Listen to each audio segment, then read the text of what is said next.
అయింది madam. Hello my dear friends and masters. అయిపోయిందా ఆశ్రమంలో? మేడం.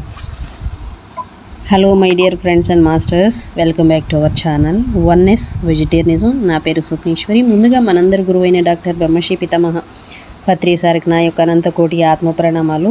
సత్యలోకవాసులకి, దివ్యలోకవాసులకి, మహాకర్ణ లోకవాసులకి, నక్షత్ర లోకవాసులకి, ఏంజల్స్కి, మహావతార్ బాబాజీకి, బుద్ధ భగవానుడికి, రామ్తా మాస్టర్కి, పరమాత్మైన సదానంద యోగి మహారాజ్కి, పరమ గురువులకి, పరమ గురు మండలి అంతటికి నా యొక్క అనంతకోటి ఆత్మ ప్రణామాలు. యాస్ట్రల్ మాస్టర్స్ అందరికీ పేరు పేరున స్వాగతం, సుస్వాగతం. Welcome masters, welcome. Thank you. అయితే రోజులాగానే ఈరోజు కూడా మరింత జ్ఞానాన్ని, విజ్ఞానాన్ని షేర్ చేయడానికి మరి మేడంకి, శాంత మేడంకి సాదరంగా వెల్కమ్ చేసుకుందాం masters. Madam welcome. Welcome to our session madam. Over to you madam. Shanta madam. Thank you madam. Thank you. ముందుగా మన గురువు గారైన బ్రహ్మర్షి పితామహ పత్రి సార్ గారికి, స్వర్ణమాల పత్రి మేడం గారికి, విశ్వంలోని గురువులందరికీ నా ఆత్మ ప్రణామాలు. అలాగే రామ్తా మాస్టర్కి ఆత్మ ప్రణామాలు తెలుపుకుంటూ ఇక్కడికి ఆహ్వానించుకుంటున్నాను. అలాగే oneness vegetarianism TV వ్యవస్థాపకులైన Swapneshwari madam గారికి నా ఆత్మ ప్రణామాలు, కృతజ్ఞతలండి. నా ఇంట్లో వాళ్ళందరూ సహకరిస్తున్న నా కుటుంబ సభ్యులందరికీ కృతజ్ఞతలు, ధన్యవాదాలు. నా తల్లిదండ్రులకు కృతజ్ఞతలు, ధన్యవాదాలు, ఆత్మ ప్రణామాలు. Thank you.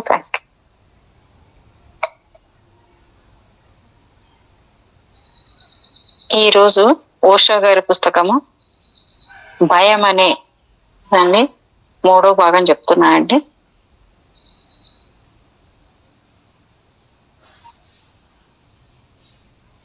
ఎప్పుడు ఎలాంటి మార్పు చెందకుండా శాశ్వతంగా ఉండే దాని దగ్గరకు మిమ్మల్ని చేర్చేందుకు ప్రతి ధ్యాన పద్ధతి పూర్తిగా ప్రయత్నిస్తుంది. దానికి కాలం అనేది తెలియదు. మార్పు లేని దానికి భూత, భవిష్యత్, వర్తమాన కాలాలు ఏముంటాయి? ప్రపంచానికి తెలిసిన భూత, భవిష్యత్, వర్తమాన కాలాలు సాపేక్ష వాస్తవాలుగానే ఉంటాయి. ఇవాళ ఇక్కడ ఉన్నది రేపు ఎక్కడికో పోతుంది. మీరు నమ్ముకున్న ఈ శరీరం ఏదో ఒక రోజు మరణిస్తుంది. అలాగే మీరు నమ్ముకున్న మనసు మిమ్మల్ని అనుసరించదు. శరీర నిర్మాణంలో ఒక భాగమైన అది శరీరంతో పాటే మరణిస్తుంది. మరణించినప్పుడు ఈ శరీరం నుంచి ఏదైతే కంటికి కనిపించకుండా పక్షిలా పైకి ఎగిరిపోతుందో అది కానరాని ఆకాశంలో స్వేచ్ఛగా ఎగురుతూ ఉంటుంది. మీరు ఎరుకలో ఉన్నట్లయితే నాట్యం చేస్తూ ఉంటారు. ఎందుకంటే స్వేచ్ఛ అంటే ఏమిటో మీకు తొలిసారిగా తెలిసింది. అది రాజకీయపరమైన, ఆర్థికపరమైన స్వేచ్ఛ కాదు. అది అతి మౌలికమైన, అస్తిత్వపరమైన స్వేచ్ఛ. ఆ స్వేచ్ఛ నుంచి ఎదిగినది ఏదైనా చాలా అందంగా, మనోహరంగా ఉంటుంది. నీ కళ్ళు అవే అయినా వాటి దృష్టి మారుతుంది. మీ ప్రేమ అదే అయినా దానికి కామలాలస, స్వాధీనత భావాలు ఉండవు. అది కరుణగా మారుతుంది. అప్పుడు కేవలం ఆనందం కోసం మీరు మీ ఆనందాన్ని మీ పాటలు, నాట్యము, సంగీతము, కవితల ద్వారా పంచుకుంటారు. కళ దేనికోసము అనే అంశంపై అనేక శతాబ్దాలుగా చర్చ జరుగుతోంది. ఏ ప్రయోజనము లేని కళ నిరుపయోగము అనే కార్యవాదులు, పని కానిచ్చుకునే వ్యవహారకర్తలు ఉన్నారు. కానీ వారికి కళ అంటే ఏమిటో తెలియదు. నిజానికి కళ కేవలం కళ కోసమే. వెదురు పొదల నిశ్శబ్దం, కోకిల పాడే కుహు రాగాలు, ఆకాశంలో హాయిగా ఎగిరే విహంగాల ఆనందం పరిపూర్ణమైన స్వేచ్ఛకు సంకేతాలే. అలాంటి అనుభూతి చాలు. అదే అసలైన స్వేచ్ఛ. అంతకు మించి అది మీకేమీ ఇవ్వదు. మీరేమిటో మీరు తెలుసుకున్నప్పుడే అసలైన స్వేచ్ఛ మీకు లభిస్తుంది. తెచ్చుకున్న విజ్ఞానంతో కూడుకున్న మీ మనసు మీకు తెలుసు. అలాగే మీ బాహ్య శరీరం మాత్రమే మీకు తెలుసు. అది మీ శరీరమే కావచ్చు, కానీ అది ఎలా పనిచేస్తుందో మీకు తెలియదు. ఉదాహరణకు, మీరు తినిన ఆహారం జీర్ణమై రక్తంగా మారి శరీరంలోని అన్ని భాగాలకు ఎలా చేరుతుందో తెలియదు. కానీ ఆ శరీరానికి అలా చేసే జ్ఞానం ఉంది. శ్వాసను తీసుకోవడాన్ని గుర్తు పెట్టుకునే బాధ్యతను ప్రకృతి మీకు ఇవ్వలేదు. ఎందుకంటే నిద్రించేటప్పుడు ఆ బాధ్యతను మీరు మర్చిపోవచ్చు. అప్పుడు మీరు మరణిస్తారు. అందుకే అతి ప్రమాదకరమైన ఆ బాధ్యతను ప్రకృతి మీకు ఇవ్వలేదు. కాబట్టి మర్చిపోతాం కదా మరి.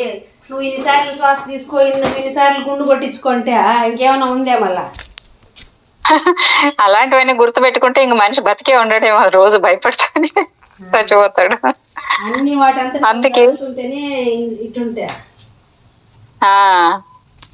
అందుకే అతి ప్రమాదకరమైన ఆ బాధ్యతను ప్రకృతి మీకు ఇవ్వలేదు. కాబట్టి మీరు నిద్రిస్తున్న మెలకులో ఉన్న మీ ఊపిరి కొనసాగుతూనే ఉంటుంది. అలాగే ఊపిరితిత్తులు, గుండె, జీర్ణకోశము ఇలా శరీరంలోని అన్ని ముఖ్య భాగాలు మీ ప్రమేయము, సలహాలతో పని లేకుండా వాటి సహజ జ్ఞానంతో అవి పని చేస్తూనే ఉంటాయి. శరీరం కేవలం మీరు నివసించే ఇల్లు. అది ఏదో ఒకరోజు పాతబడి కూలిపోక తప్పదు. చివరికి దాని ఆనవాళ్లు కూడా మిగలకుండా అంతా ముగిసిపోతుంది. కానీ అంతవరకు ఆ ఇంట్లో నివసించిన మనిషి ఏమైనట్లు, ఎక్కడికి పోయినట్లు అనే విషయాలను మీరు తెలుసుకోవాలి. దానిని మీరు ఎరుక, సచేతనత్వం, బుద్ధత్వం, జ్ఞానోదయం ఇలా ఏ పేరుతో పిలిచినా పర్వాలేదు. కానీ లౌకిక వ్యవహారాలలో చిక్కుకుని కాలాన్ని వృధా చేసుకోకుండా ఉండవలసిన కనీస బాధ్యత ప్రతి వ్యక్తికి ఉంది. ముందు చేయవలసిన పని ముందే చేయాలి. కాబట్టి మీరు సీతాకోక చిలుకల వెంట పడకుండా, వాస్తవం కాని దిగంతాన్నే చూస్తూ కూర్చోకుండా మీ ఉనికిని మీరు తెలుసుకోవడమే ముందుగా మీరు చేయవలసిన పని. నాకొకటి గుర్తుకొస్తోంది. భారతదేశానికి వెళ్ళబోతున్న అలెగ్జాండర్ చక్రవర్తితో గొప్ప వేదాంతి, తర్కశాస్త్ర పితామహుడైన అతని గురువు అరిస్టాటిల్ తిరిగి వచ్చేటప్పుడు నా కోసం ఒక బహుమతి తీసుకురాగలవా అని అడిగాడంట. మీకోసం ఏదైనా తెస్తాను, ఆజ్ఞాపించండి అన్నాడు అలెగ్జాండర్. తాను ఎలాంటి దానికి మాట ఇస్తున్నాడో అతనికి తెలియదు. అది అంత తేలిక కాదు. అయినా అడుగుతున్నాను, తనని తాను తెలుసుకుని బుద్ధత్వం పొందిన సన్యాసిని నీతో పాటు తీసుకురా. ఎందుకంటే బుద్ధత్వం అంటే ఏమిటో, అలాంటి వ్యక్తి ఎలా ఉంటాడో మనకు తెలియదు అన్నాడు అరిస్టాటిల్. అంతేనా? అలెగ్జాండర్ తలుచుకుంటే ఆ హిమాలయ పర్వతాలను కూడా మీ పాదాల దగ్గర ఉంచగలడు. కానీ మీరు కేవలం ఒక మనిషిని తీసుకురమ్మని అడుగుతున్నారు. అదెంత పని? తప్పకుండా తీసుకువస్తా అన్నాడు అలెగ్జాండర్. తిరుగు ప్రయాణంలో భారతదేశ సరిహద్దులకు చేరుకున్న అలెగ్జాండర్కు పని ఒత్తిడి వలన తాను మర్చిపోయిన గురువుకు ఇచ్చిన మాట గుర్తొచ్చింది. వెంటనే అలాంటి వ్యక్తి కోసం గాలిస్తుండగా అందరూ అతనితో,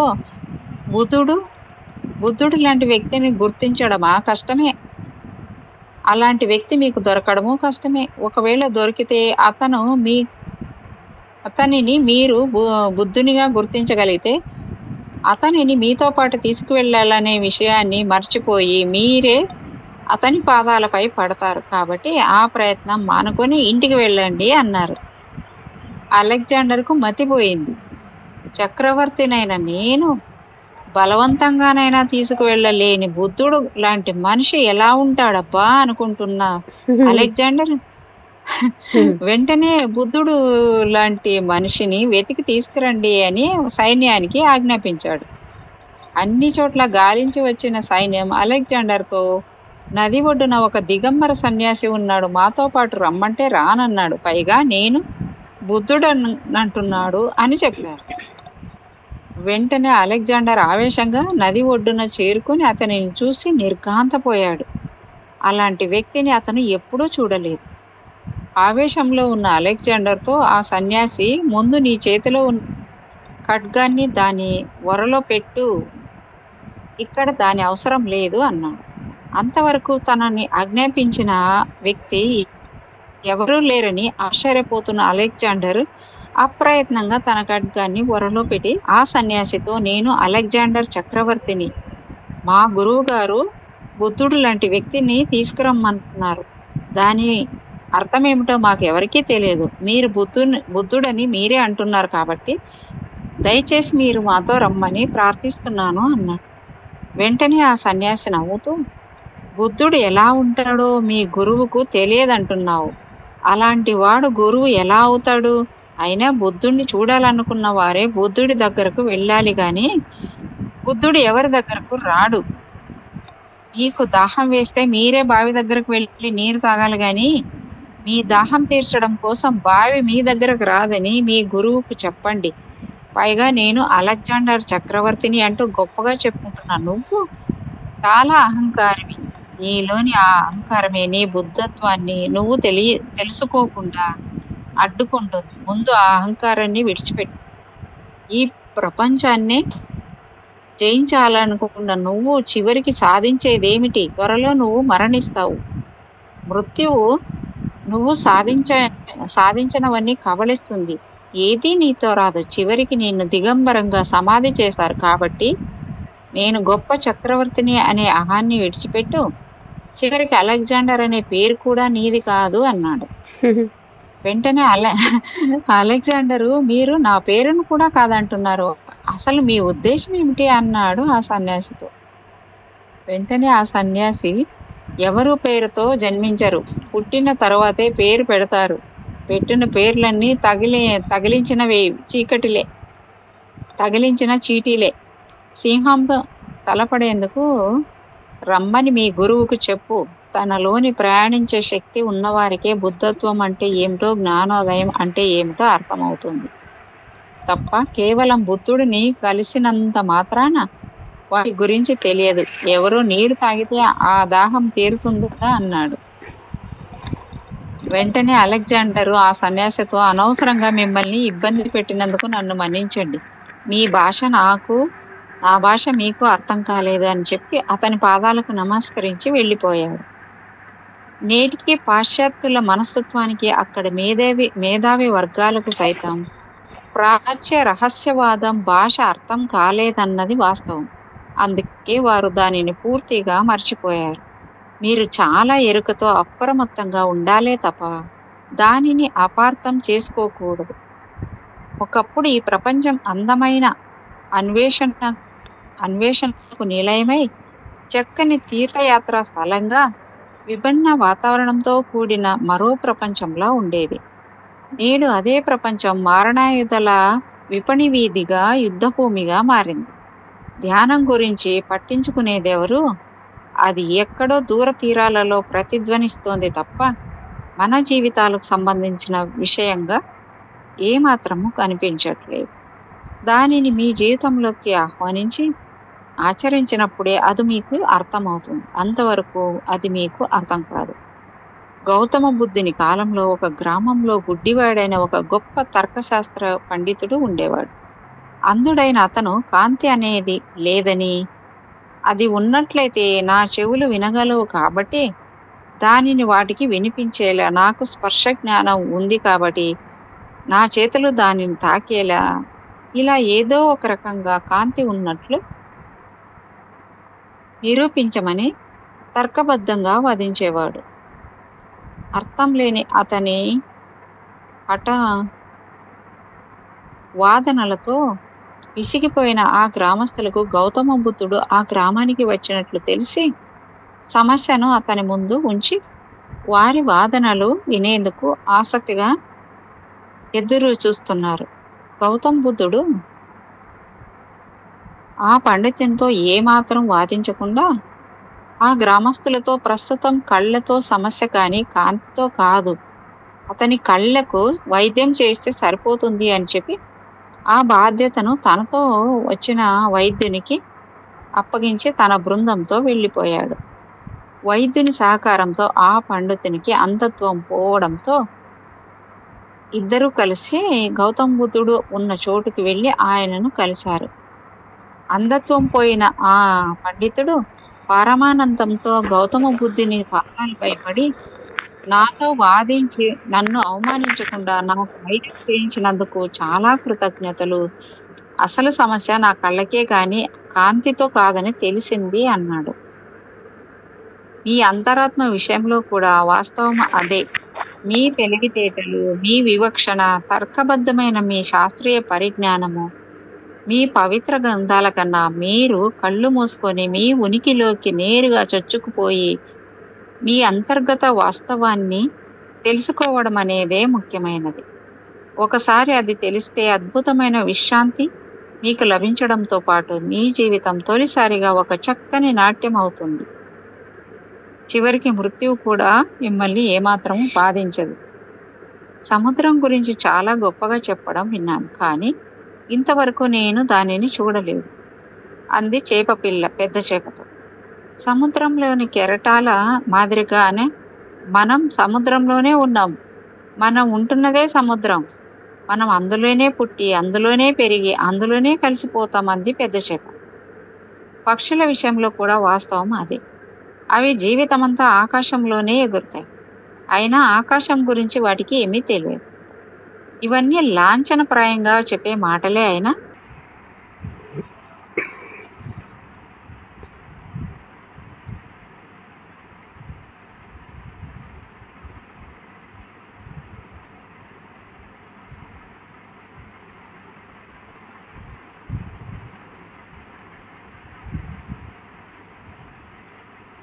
కొందరు వాటిని కాలుస్తూనే ఉంటారు. అలాగే చూయింగ్ గమ్ము ఇది కూడా అయిపోయింది. చూయింగ్ అయింది మేడం. అయిపోయింది. ఈ అనంత విశ్వంతో మనిషికి ఉన్న మహాసాగరమంతా విస్తృతమైన అనుబంధం తెగిపోయింది. దానిని కలిపేందుకు ఎలాంటి వంతెన లేదు.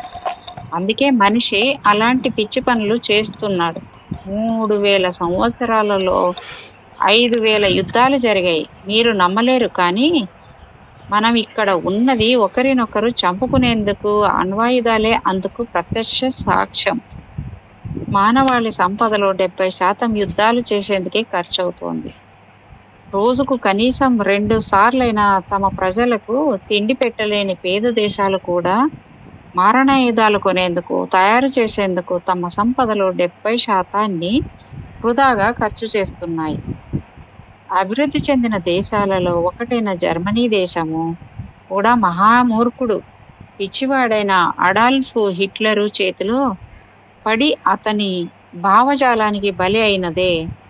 అలా ఎందుకు జరిగిందో ఎవరూ ఆలోచించలేరు. చివరికి జర్మనీలోని గొప్ప వేదాంత తత్వవేత్త అయిన మార్టిన్ హైడెగ్గర్ కూడా మహామూర్ఖుడు, పిచ్చివాడైన అడాల్ఫ్ హిట్లర్ను అనుసరించేవాడే. ఏదో చెయ్యాలనే తపన అందరిలోనూ ఉండడం సహజమే. అయినప్పటికీ కేవలం యూదుల వల్లనే జర్మనీ ప్రపంచ శక్తిగా ఎదగలేకపోయింది. లేకపోతే మనం ఈ ప్రపంచాన్ని శాసించేవాళ్ళం. అది మన జన్మ హక్కు అన్న అడాల్ఫ్ హిట్లర్ మాటలలోని మూర్ఖత్వాన్ని, అతని మాటలను గుడ్డిగా నమ్మి బలైపోయిన జర్మనీయులు అజ్ఞానాన్ని మీరు ఇక్కడ గమనించాలి. జర్మనీయులు తెలివైన వారే, అయినా మహామూర్ఖుడు, పిచ్చివాడైన అడాల్ఫ్ హిట్లర్ మాటలను వారు అంత గుడ్డిగా నమ్మడానికి ముఖ్య కారణం కేవలం వారి ఓర్వలేనితనం, అసూయలే. ఎందుకంటే యూదులు చాలా ధనవంతులు, తెలివైన వారు. ప్రతి విషయంలోనూ వారు అందరికంటే అగ్రస్థానంలో ఉంటూ తమ తెలివితేటలతో జర్మనీకి ఎంతో సంపదను ఆర్జించి పెట్టారు. కానీ అజ్ఞానులు అధికంగా ఉండే పిచ్చి ప్రపంచంలో విజయాన్ని సాధించడం అతి ప్రమాదకరమైన విషయం. ఎందుకంటే అందరూ మిమ్మల్ని చంపేయాలనుకుంటారు. మీరు మంచి చేశారా, చెడు చేశారా అనేది ఎవరూ పట్టించుకోరు.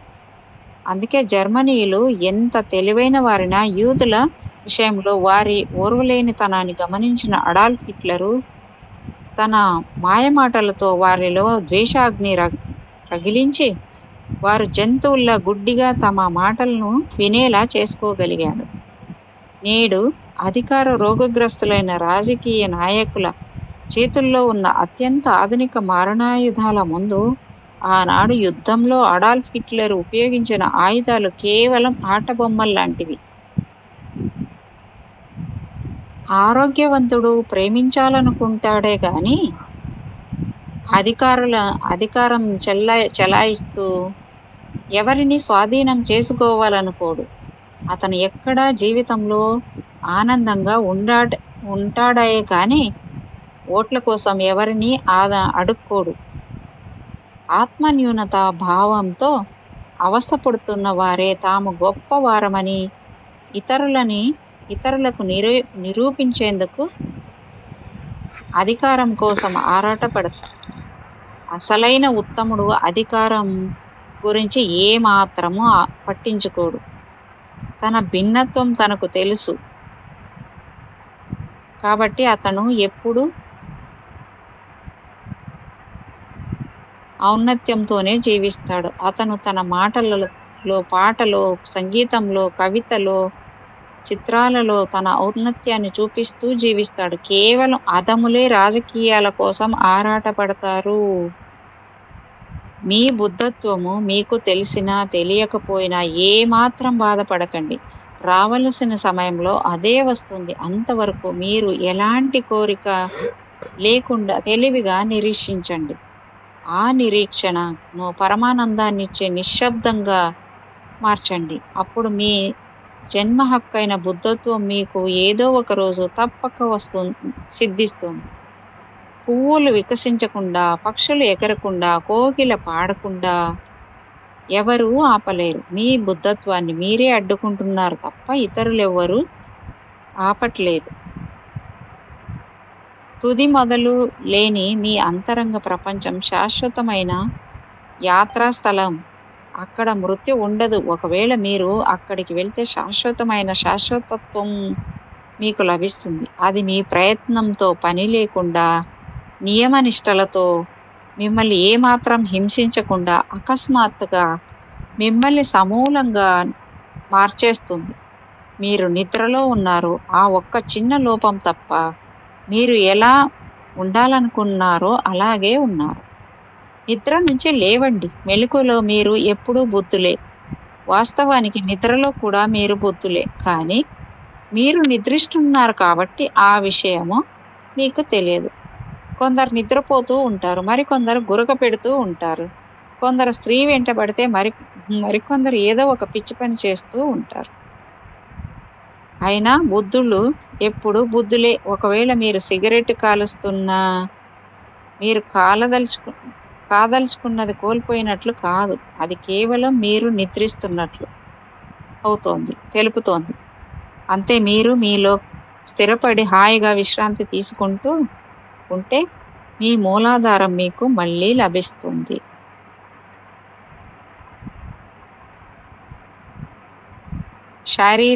శారీరకము, మానసికము.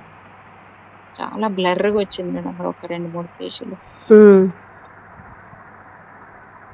మరణ భయం కన్నా శారీరక బాధలతో కూడుకున్న వార్ధక్య భయమే నన్ను ఎక్కువగా వేధిస్తోంది. ఆ భయం పోయేదెలా? మానసిక బాధను ఏదో విధంగా పోగొట్టగలం. శారీరక బాధ అనుభవించక తప్పదు. ఎందుకంటే అది జీవన్మరణాలలో ఒక భాగం కాబట్టి దానిని తప్పించుకోలేము. దాని గురించి ఆలోచించినప్పుడే అది మీకు ఒక సమస్యగా పరిణమిస్తుంది. లేకపోతే అది ఎప్పుడూ ఎలాంటి సమస్య సృష్టించదు.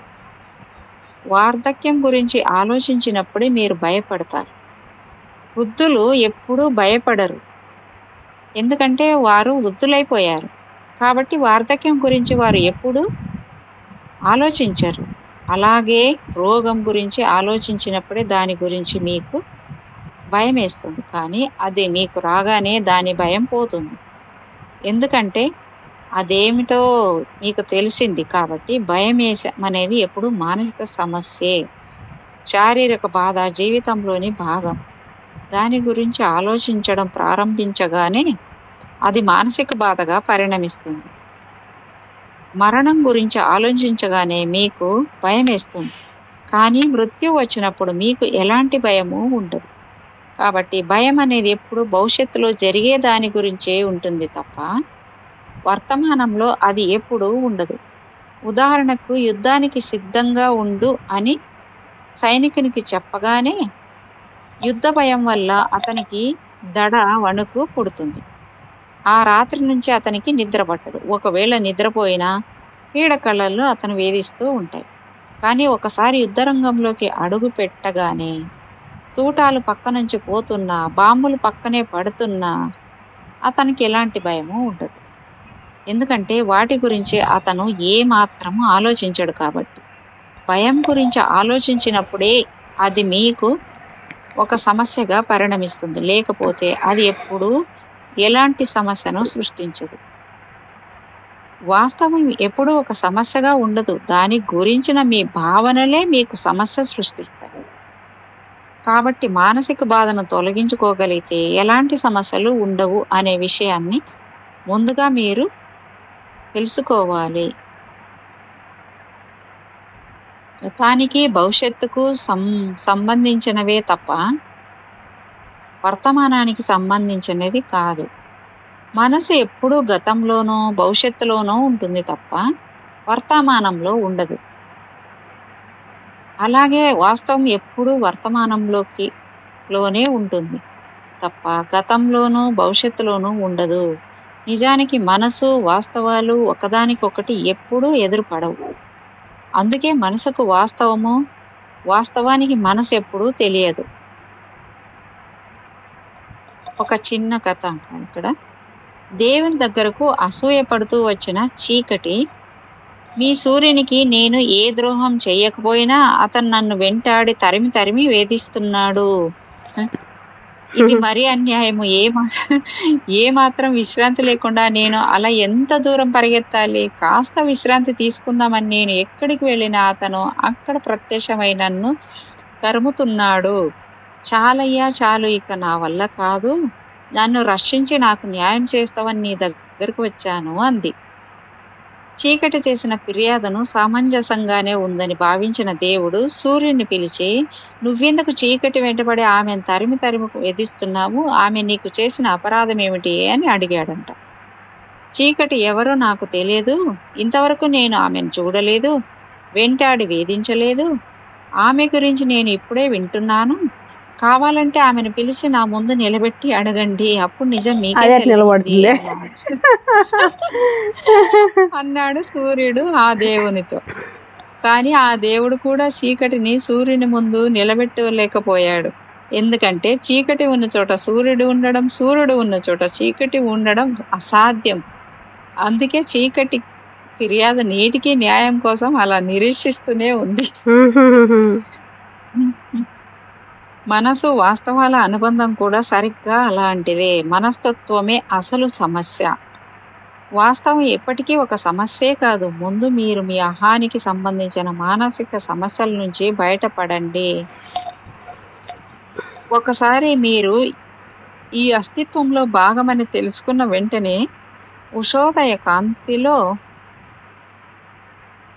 మంచు బిందువులు వాటంతటవే ఆవిరై మాయమైనట్లు మీ మానసిక సమస్యలన్నీ వాటంతటవే మాయమవుతాయి. శారీరక బాధ ఉంటుంది, కానీ అదొక సమస్య కాదని నేనంటాను.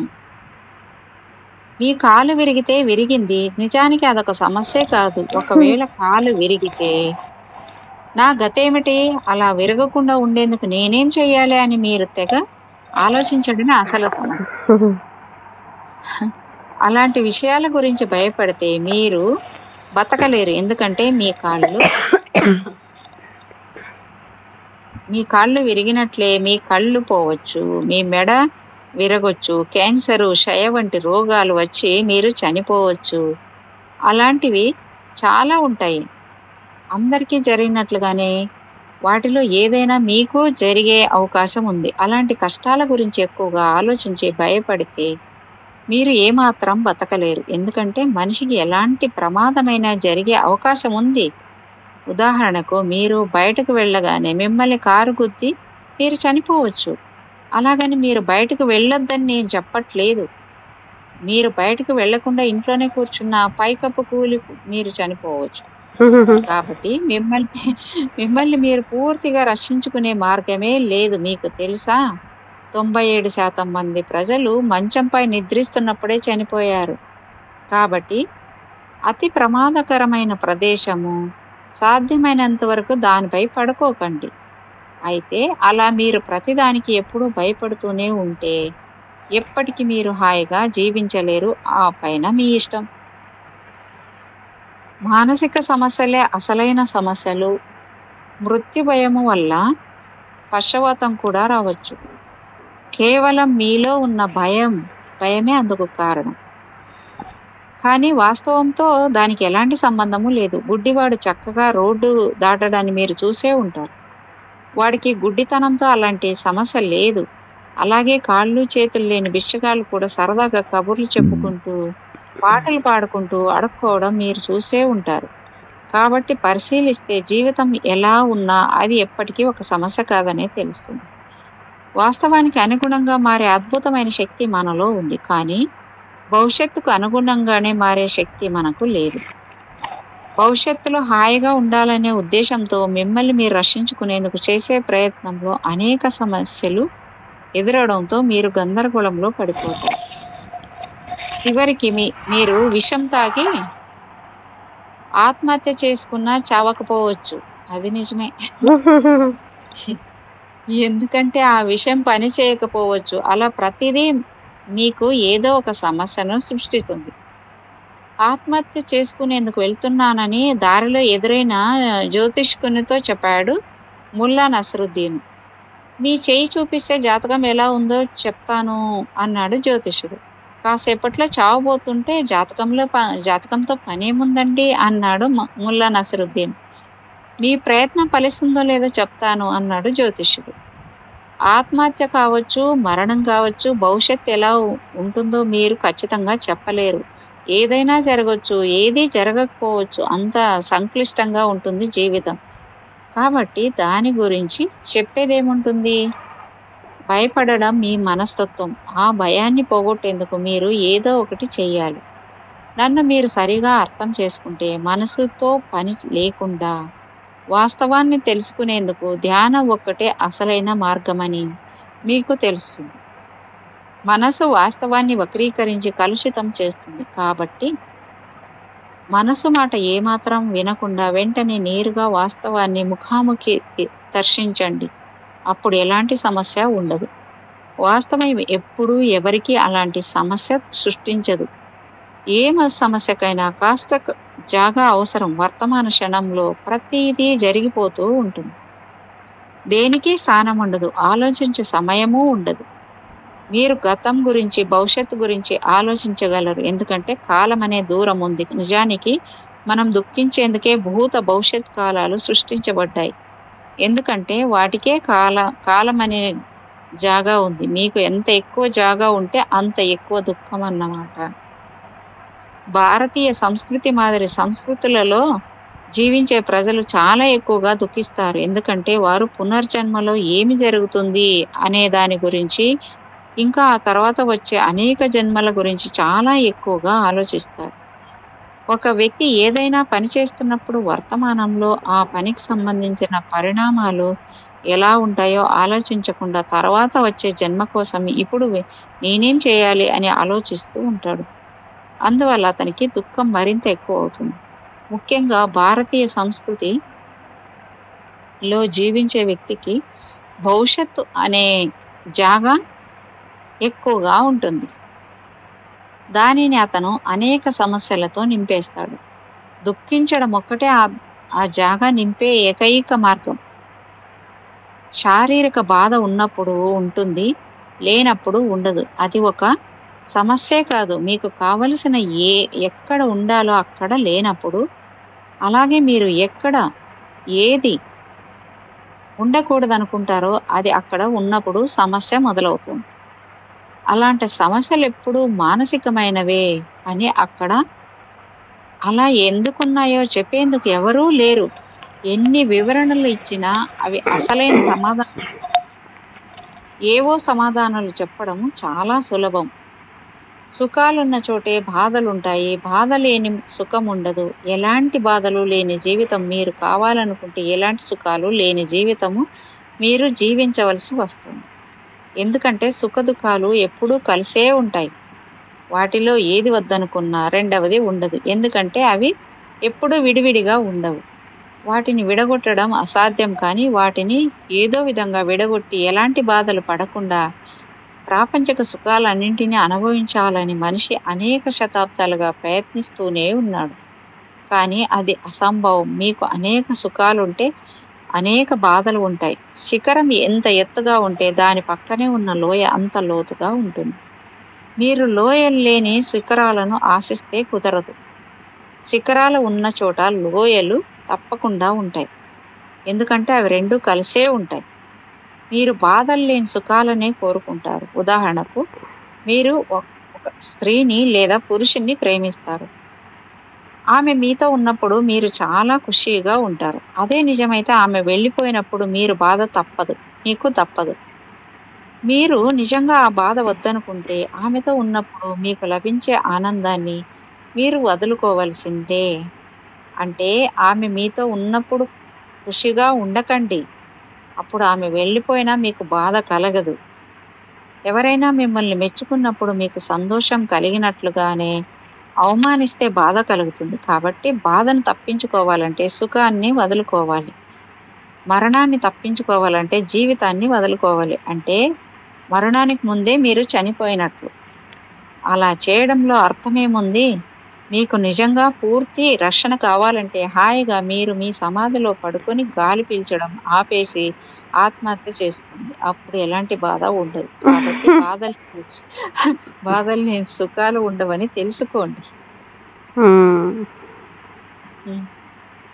రాగద్వేషాలు, జనన మరణాలు, చీకటి వెలుగులు మాదిరిగా కష్ట సుఖాలు ఎప్పుడూ కలిసి ఉంటాయి.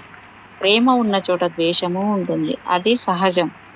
అనవసరంగా కంగారు పడకండి. జీవితంలో ప్రేమ ఎక్కువగా ఉన్న క్షణాలు, ద్వేషం ఎక్కువగా ఉన్న క్షణాలు ఉంటాయి. మనిషికి అది సహజం. మీకు నచ్చింది ఇతరులకు నచ్చకపోతే, ఉదాహరణకు మీరు సెక్స్ నచ్చుతుంది కానీ సన్యాసికి అది నచ్చదు. అలాగే మీకు కోపం వచ్చినప్పుడు ఆవేశంతో అధికారం చెలాయిస్తూ ఏదో చేస్తారు. అది మీకు సంతోషాన్ని ఇస్తుంది. కానీ కాసేపటికి మీ కోపం తగ్గడంతో అలా ప్రవర్తించడం తప్పు అని మీకు తెలుస్తుంది. వెంటనే మీలో పశ్చాత్తాపంతో కూడిన బాధ కలుగుతుంది. గమనిస్తే కోపం ప్రదర్శించడం వల్ల మీకు సంతోషము, దుఃఖము కలిగాయని తెలుస్తుంది. అంటే ఏదైతే సంతోషాన్ని ఇచ్చిందో అదే దుఃఖాన్ని కలిగించింది. అలాగే ముందు మీకు సంతోషాన్ని కలిగించిన అదే కోపం మరొకరికి దుఃఖం కలిగించింది. కాబట్టి సంతోషము, దుఃఖము కలిసే ఉంటాయి. కాబట్టి నా సలహా ఏమిటంటే, మీకు బాధ కలిగినప్పుడు దాని నుంచి మీరు ఏమాత్రము తప్పించుకోకుండా దానిని అంగీకరించి ఆ బాధను అనుభవిస్తూనే దాని లోతుల్లోకి వెళ్ళండి. మీ బాధను బాణంలా మీ కేంద్రంలోకి దూసుకుపోనివ్వండి. సంతోషము, దుఃఖము కలిసే ఉంటాయి కాబట్టి మీకు కలిగిన బాధ పోయి సంతోషం తప్పక వస్తుంది. అంతవరకు బాధపడండి. సంతోషం కలిగిన వెంటనే మీరు నాట్యం చేసి దానిని కూడా మీ కేంద్రంలోకి దూసుకుపోనివ్వండి. బాధ కలిగినప్పుడు దుఃఖంలోనే ఉండండి. సంతోషం కలిగినప్పుడు ఉండండి. అలా సుఖదుఖాలకు పూర్తిగా స్పందిస్తూ ప్రతి క్షణాన్ని సాహస కార్యంగా మలచి వాటిని సంపూర్ణంగా అనుభవించండి. ఇది మీరు చెయ్యగలిగితే బాధ కూడా అందంగానే ఉంటుందని మీకు తెలుస్తుంది. అంతేకాకుండా అది మీకు బాగా పదును పెట్టి ఎరుక కలిగించి ఒక్కొక్కప్పుడు సంతోషం కన్నా మీకు ఎక్కువే ఇస్తుంది. సంతోషం మందకొడిగా ఉంటుంది. అందుకే కోరికలు తీర్చుకోవడంలో మునిగి తూలుతూ జీవించే సుఖలాలసులు మందకొడిగా కనిపిస్తారు.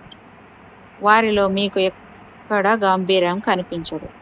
దొరబాబుల్లా వారు సంతోషాల వెంటబడి పైనే జీవిస్తారు కాబట్టి వారికి బాధ అనేదే తెలియదు.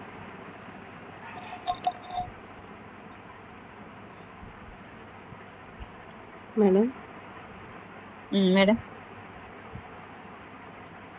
చెప్పండి మేడం. ఏం లేదు మేడం. ఓకేనా మేడం? మేడం ఈరోజు కొంచెం తొందరగా మేడం. అట్లా madam. Thank you madam. Thank you so much madam. మీకు నా యొక్క హృదయపూర్వకమైన కృతజ్ఞతలు.